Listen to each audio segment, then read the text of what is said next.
Hello అండి, ఈరోజు నేను మీకు చామగడ్డ ఫ్రై చేసి చూపించబోతున్నాను. దీనికి కావాల్సినవి చామగడ్డలు ఉడకబెట్టుకుని తొక్క తీసుకుని మూకుడు బాగా కాల్చుకుని దాంట్లో 2 టేబుల్ స్పూన్స్ ఆయిల్ వేసుకుని దాంట్లో పోపు సామాన్లు అన్నీ వేసుకున్నాక దీనిలో ఒక టిప్ అండి, ముందుగానే ఒక స్పూన్ కారపొడి వేసేసుకోవాలి పోపులోనే. ఆ తర్వాత ముక్కలు చిన్నగా కట్ చేసుకుని అందులో వేసుకుని బాగా కలుపుకున్నాక ఒక 5 to 10 నిమిషాలు వేపుకుంటూ ఉండాలి సిమ్లో పెట్టి.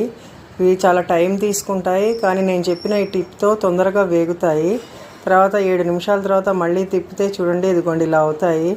ఆ తర్వాత ఇంకొక 3-4 నిమిషాలకి తొందరగానే వేగిపోతాయి. తర్వాత మిగిలిన ఉప్పు కారం కూడా వేసి బాగా కలుపుకొని ఫ్రై చేసుకుంటే చామగడ్డ ఫ్రై చాలా ఈజీగా తొందరగా అయిపోతుందండి.